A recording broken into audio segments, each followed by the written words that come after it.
Hello and welcome to Where Women Talk.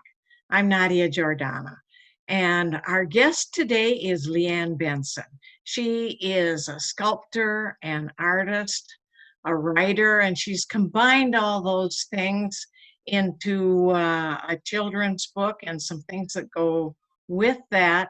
And we're going to see about her process and how she gets her ideas and how the idea for that book came about and some other interesting things.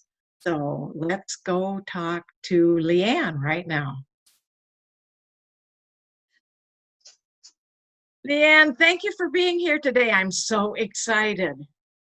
Oh, I am too. Thank you for having me on your new show. It's always a pleasure. You are so fun to work with. Well, it's your passion for creativity that made me think of you for this new show for the first couple of episodes that we're doing. And I wanted to hear about, I've read one of your books and I've seen some of your sculptures. Give me a little bit of an idea of how this creative endeavors came about. I have always been creative ever since I was a little girl. Do you remember the glass containers you used to get with Tang or vitamins or something?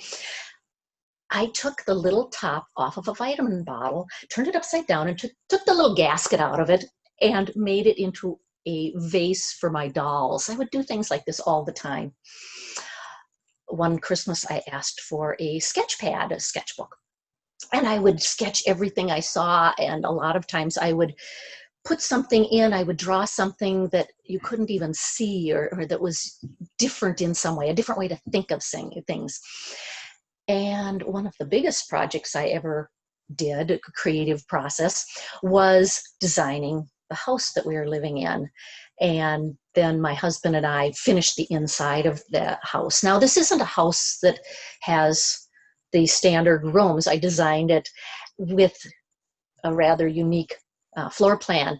In fact, my husband, while we were working on it, would oftentimes say, he'd joke that as a young child, I must have been frightened by a 90-degree corner because there aren't a lot. It's very strange design, but I'd love to see it. I would love to have you. We'll make that a date. We'll do that. Plan for you to come someday. I'd love that.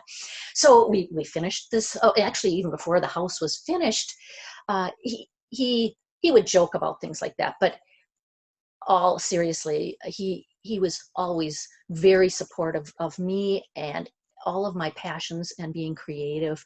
Before the house was even finished, he bought me a kick wheel for making pots. And he gave it to me for my birthday. Well, 6 months later, for our anniversary, he gave me a kiln because he saw that I was working on these pots and I was so excited about it. He said he couldn't wait another 6 months to give me the kiln for my next birthday. So I got it for our anniversary instead.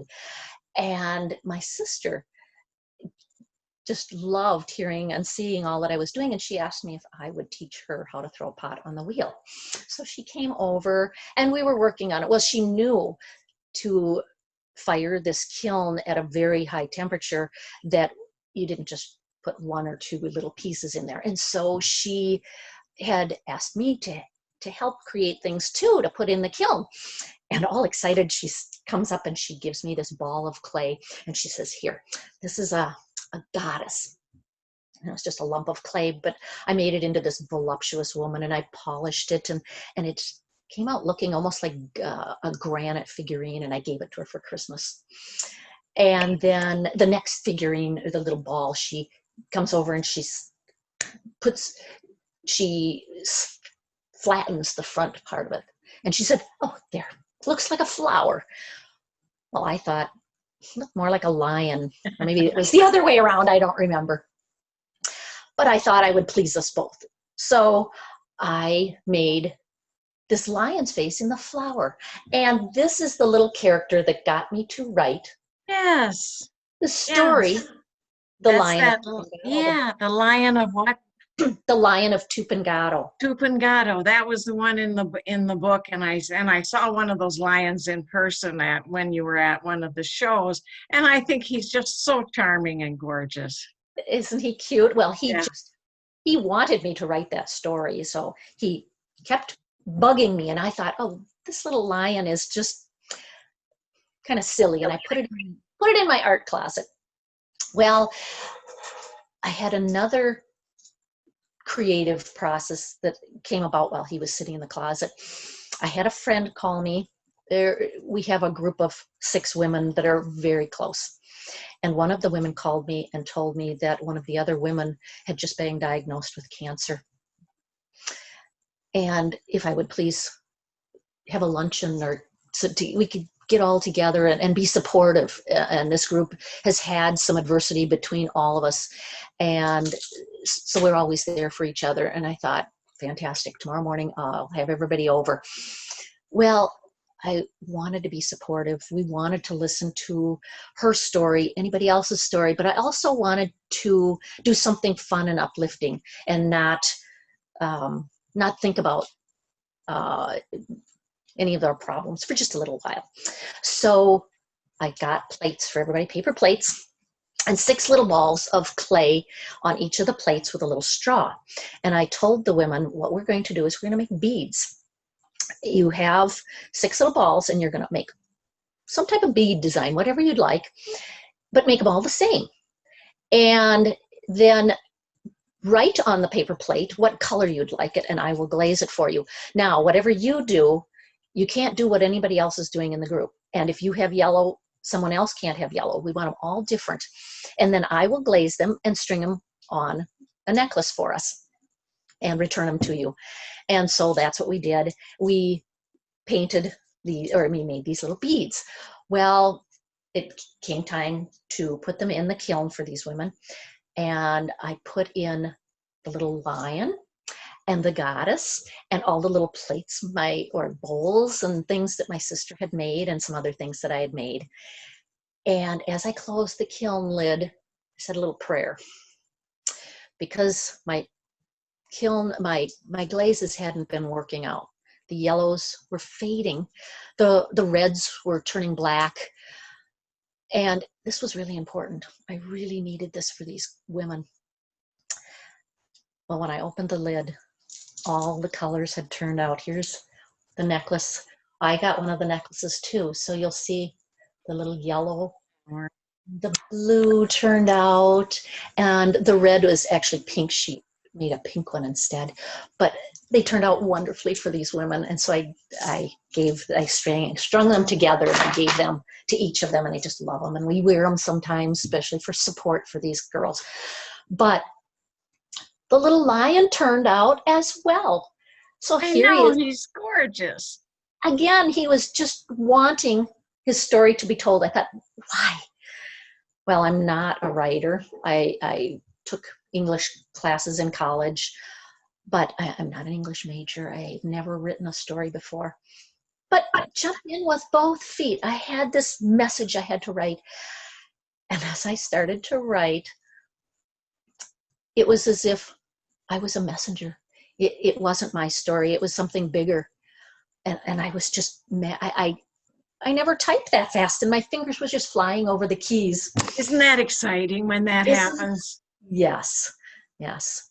So it wrote itself, but then the details and the layers on this story took years.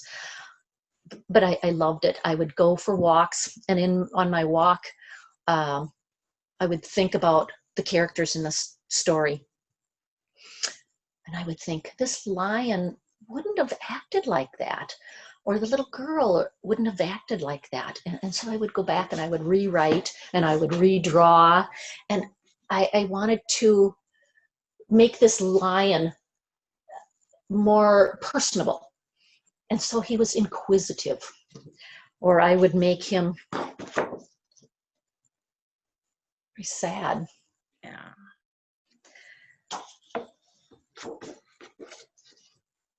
Or I would make him excited. And it was just fun to write this story. Well, I couldn't stop there. All of a sudden, I wanted to write again. And in writing, I got help from others. I was able to join a writers group. And that's how I met you, through WOW, Yes, the women's group. that group too. And I've met so many wonderful women in this group that have taught me so many things. In fact, the writing aspect was some of it, but the publishing and the other things I've learned have just been wonderful. So there's so many things out there that we can learn, and with the internet, to be able to find groups and find ways to learn these things is out there for everyone. The new book that I'm starting is a cute little piece that I am painting. I'll show you a couple of little Oh, pieces. little creatures. Yes, so this one's going to be for younger children, and it's more of a sing-songy short picture book that I've written this time. So I am having a ball writing and painting the different pieces. Well, let me ask you one thing before we have to go. Do you have any words of wisdom for someone out there who wants to be creative but just doesn't think that that's maybe it's too late to get started? You know, that is perfect, Nadia. It is never too late. You're never too old to start something new. Don't get caught up in the technicalities. Just do it. And get help from those writers groups and librarians. There are people out there that can help us. Let me give you an example. Irving Berlin. He is one of America's greatest composers. He wrote thousands of Broadway hits. Have you heard the little tune, White Christmas? He wrote that. He had no musical training. I didn't know that. Yes. He played by instinct. He plunked out melodies in the key of F sharp. Now, I'm not a musician, but I know that would be staying on the black keys. And he was less concerned about the keys and the proper way than the melody that was in his head. So I guess the real message here is, don't let the technicalities stifle your creativity. I think that is perfect. That's the perfect note to end the show on. Thank you, Leanne. We're going to see you again some other time. Thank you. And you are going to come down and visit me. We'll keep that in mind too. Yeah. Thanks you. Bye now. Isn't she fun? I, for one, love Leanne's passion and excitement for her craft. I hope you like the show. We'll see you next time on Where Women Talk.